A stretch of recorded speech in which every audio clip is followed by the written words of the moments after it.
Hello everyone and welcome to another Stat 437 lecture video. In today's video we're going to be picking up where we left off in the last one.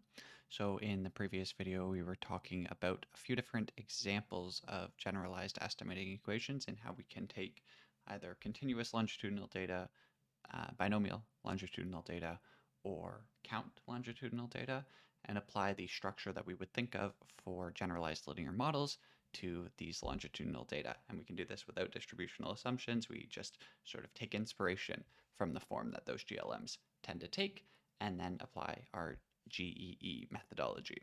So if you haven't seen that video, I would definitely take a look. And I would also take a look at the note that's been posted to the course website where I work through that those whole examples sort of in full detail in case you're struggling with any of the math or whatnot involved with it. In today's video, what I want to do is discuss the sort of theoretical properties of the generalized estimating equations approach. And so we'll talk a little bit more detail about how the asymptotics works, how we can sort of prove using our M-estimation framing of these estimators that they're going to be well-behaved estimators, as well as looking at those nuisance parameters that we saw, sort of take the form of those, have a brief discussion about that, and sort of just talk about theoretically, what are we sort of looking at with the GEE approach. So with that, I'll open up my whiteboard here. And the first thing that I want to do is actually not sort of related to the nuisance parameters, but is actually just sort of discussing the fact that asymptotic theory in general is going to be exactly what you would expect for it to be under the GEE estimators, with one key exception. So because we know that these estimators are asymptotically normal, what that means is that we can use Wald type procedures as much as we want, right? So anytime that we're going to, be thinking of beta j is approximately normally distributed, right?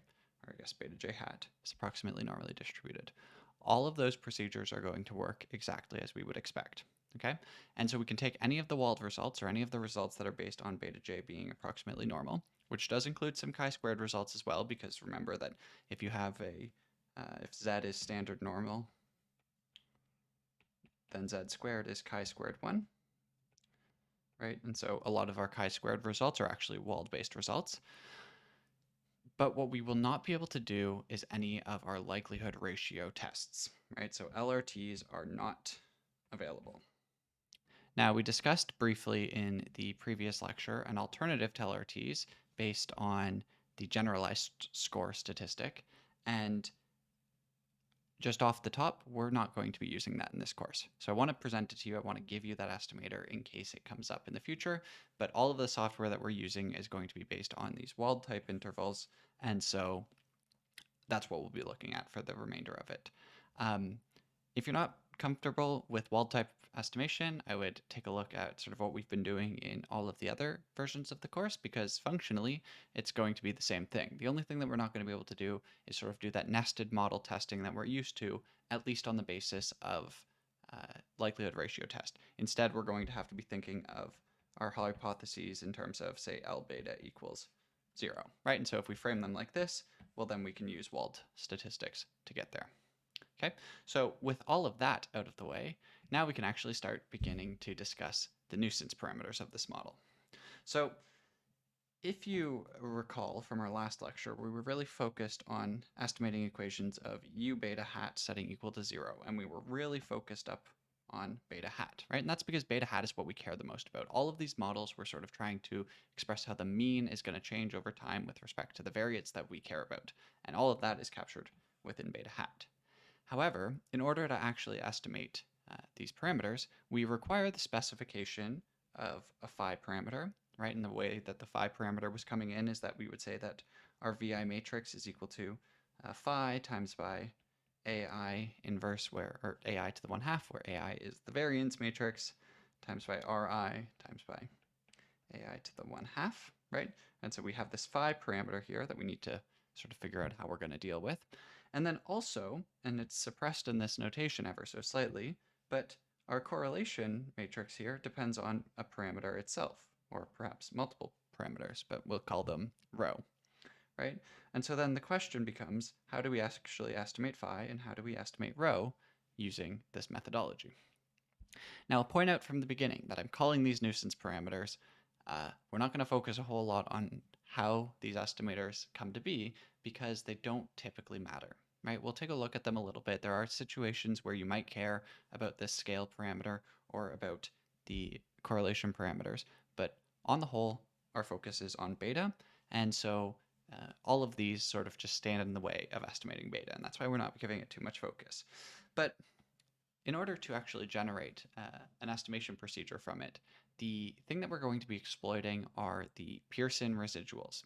Okay, so Pearson residuals or standardized residuals have come up in sort of any linear modeling course you've done, or in the GLM course as well. They were there. And so the basic idea is that a residual, so let's just say in general, a residual is going to be the difference between our true observed value and the mean of that value, right? And so we can take an estimated residual to be just based on the estimated mean value, right? And so we have these set of estimated residuals. Now, while these residuals you could work with in theory, generally speaking, we actually want to scale residuals based on the estimated variance.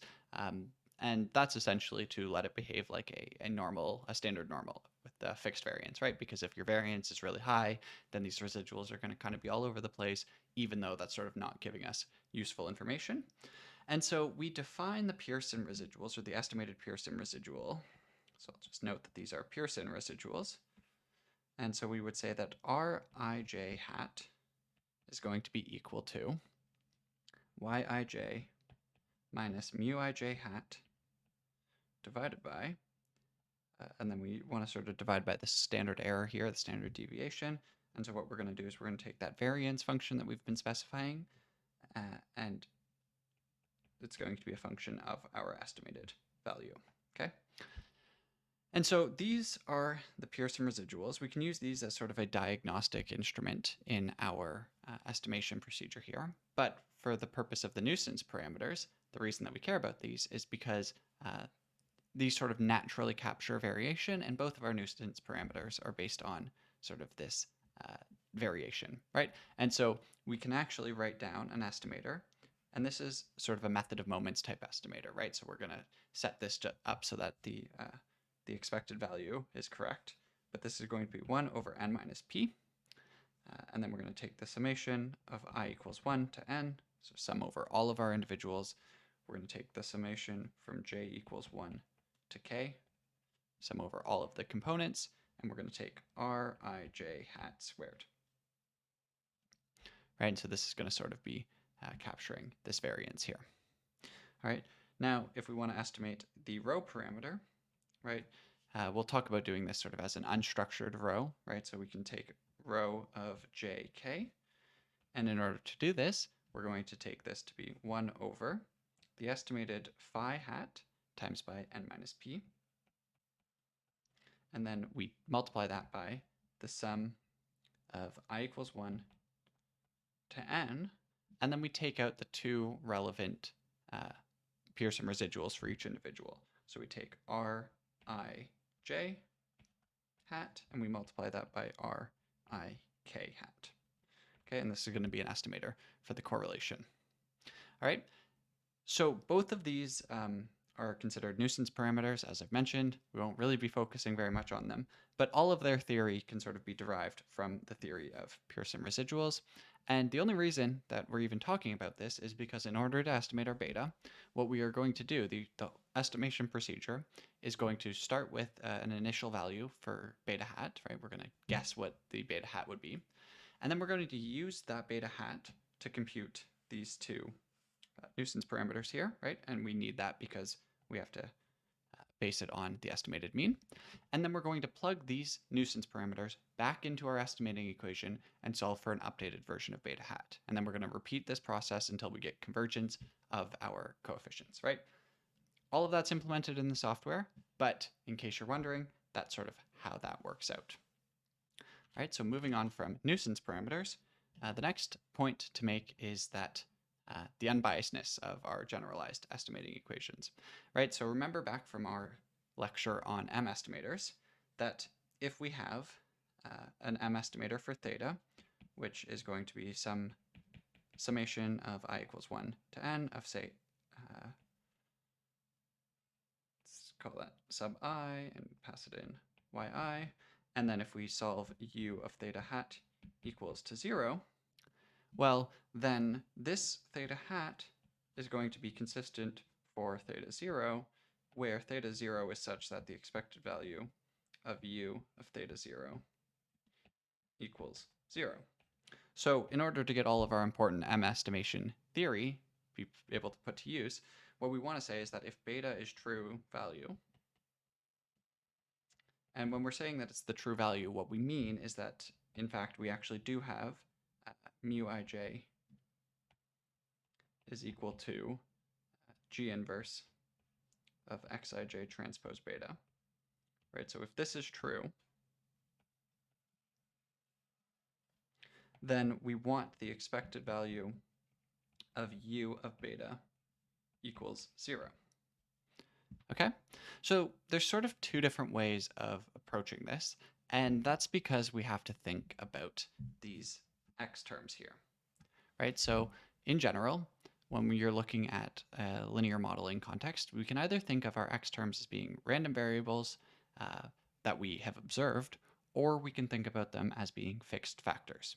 Now, I think that generally speaking, it's more natural from a statistics point of view to view them as random variables that we've observed. And but in economics, for instance, it's quite often that you're going to view those as not random at all. You're going to view them as fixed. It doesn't actually matter. It's just going to change what notation that we're using a little bit here. But so I'm going to proceed assuming that the x's are random variables, but we can condition on them because we've actually observed them, right? And so with that, I'm going to make this first note, which is that if we want to take the expected value of u of beta, this is the same quantity as the expected value of the expected value of u of beta, where inside we're going to condition on x, or condition on xi, I suppose. Right? And so this is just the law of iterated expectation. And so if you take the expected value of a conditional expectation, you get the marginal expectation, right?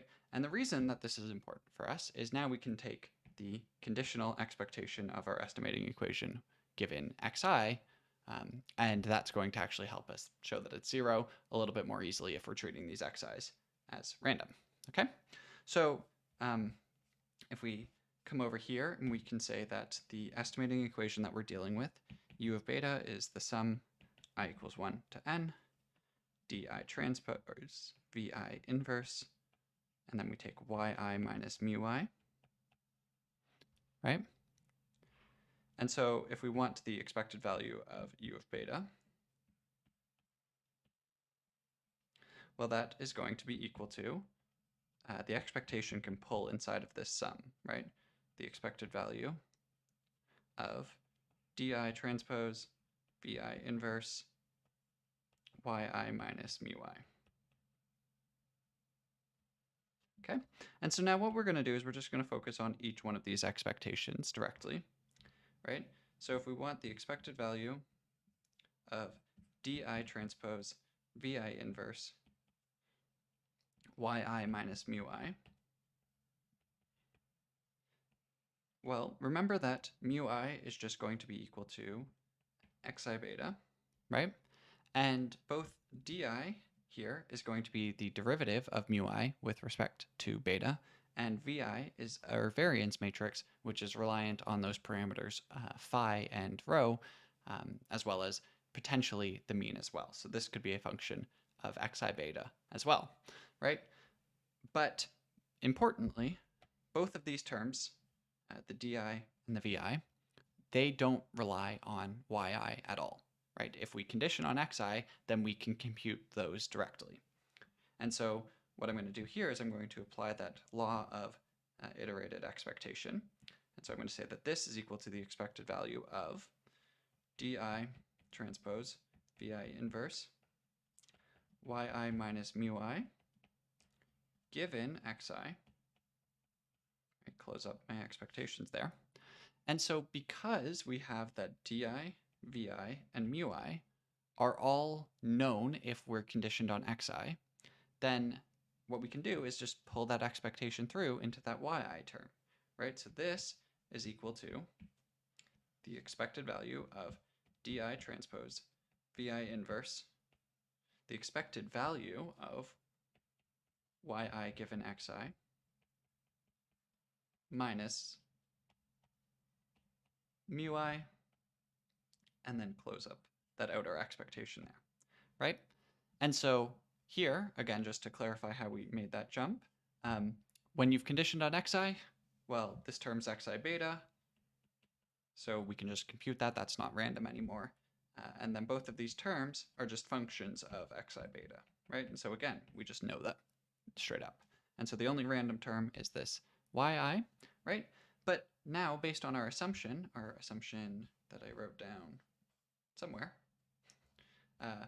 the assumption is that the expected value of yi given xi, and sorry, that should be g inverse. The expected value of yi given xi is equal to g inverse of xi beta, which we've defined to be mu I, right? And so if I plug in this expectation, well, you can see that this whole term just goes to 0. And so then each one of these expectations is 0. And of course, if you take the sum of a bunch of zeros, you're going to get 0. So what we found is that this means that the expected value of u of beta is equal to the expected value of 0, which is equal to 0. Okay, and because of that, our estimating equation is unbiased, and we can use all of our standard M-estimation theory as we would need.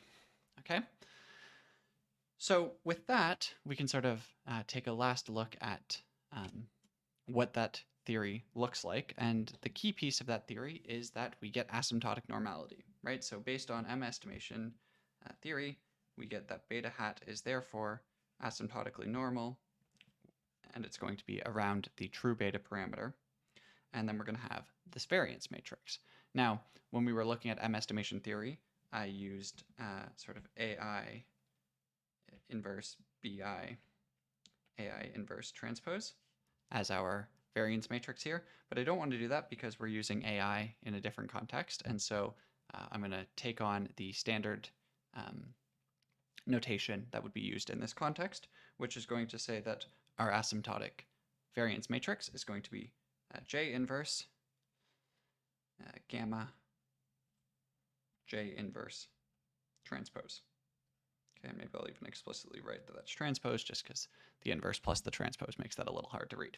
Okay, but so this is going to be our asymptotic variance matrix, and I'd encourage you to look down and see, or to write these down and see, but in theory, what we're going to find is that J is the expected value of the derivative with respect to beta of mu of beta, and then you evaluate this at, well, beta equals beta in this case.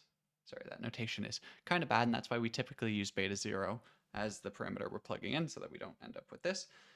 But that's just evaluated at the true value of beta. And then gamma is going to be the variance of u of beta. Okay, and so if you actually were to work out what these two matrices are, you would find that J is given by the sum from I equals 1 to n of di transpose vi inverse di, and gamma is given by the sum, this one's a little bit longer here, di transpose vi inverse, then we multiply that by the variance of yi, then we take vi inverse again, and we take di. Okay, and so to be clear, this is the variance of y, this is the true variance of y, okay? So if you remember, we have vi is what we're calling our working variance matrix for y, right? And so we're hoping that this is going to be approximately the variance of yi, but it might be incorrect if we've misspecified the model. Misspecified the model for the variance. So if we've misspecified our variance function, this isn't going to be right, okay? But I want to, take a moment and say, what happens if we specify vi correctly, right? So what happens if vi is exactly equal to the variance of yi?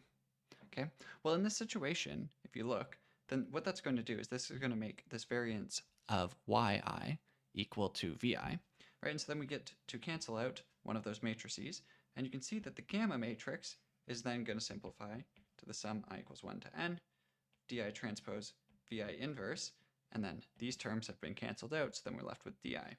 And as a result, this is equal to j, right? And so when we're saying that our variance matrix is J inverse gamma J inverse transpose, right? Well, if gamma equals J, then once again, we're going to be able to cancel out those two, and we're just going to be left with J inverse transpose. Okay? And so if your model is correctly specified, your asymptotic variance is just given by J inverse transpose. If your model is not if your model for variance is not correctly specified, then you're going to get this sandwich estimation for your variance. Okay, so these are what we would refer to as the model-based estimator of variance and the sandwich estimator for the variance. Now, of course, when we're actually estimating it, we're going to be plugging in all of our estimated values for these, right? So we can write these as d hat, vi hat, and di hat as well. But the general idea here is that this matrix alone is going to be the correct matrix if your variance is correct. Otherwise, it's not going to be. Now, as a general rule, the sandwich variance estimator is more robust, right? It's valid even if your variance is incorrect. And so as a result of that, we're not going to be using model-based estimators of variance very often. However, if you had some reason to assume that your model was definitely correct, then you can sort of skip over and use this more simplified version of your variance estimator down there, right? But as a general rule, we can use these sandwich estimators that are going to be valid no matter what. And, then we're just going back to our discussion about, why we even bother specifying a variance function in the first place. And that's because the closer you get to correct, the more efficient this estimator is going to be, right? So we still want to specify a good variance, but even if we don't end up specifying it correctly, we're still going to wind up with estimators that work. So that's essentially all that I wanted to talk about with regards to the theory of generalized estimating equations, right? So conceptually, I hope they made sense, right? We started with those generalized linear marginal model specification, where all you need is a link function, variance function, correlation matrix. And then we can plug those into an M-estimator, which takes on this standard form, right? We saw a few examples of how we might be able to compute those derivative matrices and sort of how that simplifies down the actual estimating equations. But ultimately, those estimating equations are unbiased so long as we actually have specified the correct mean relationship. So all we're doing is relying on that mean relationship. When we get that mean relationship correct, we know that we're going to get an asymptotically normal estimator. That estimator can be sort of used with Wald-type inference, right, to conduct hypothesis tests, build confidence intervals, all of that good stuff. If we've specified our variance correctly, we get some simplification, but we don't need to assume that in order to use all of the theory that we've already developed, because we can rely on these sandwich variance estimators. So I hope all of that makes sense. In the next lecture, we're going to actually start implementing this on a couple of different data sets. So hopefully you're looking forward to that, and that will, solidify some of these concepts a little bit more. But as always, if you have any questions at all, please do let me know, and I will see you in the next lecture.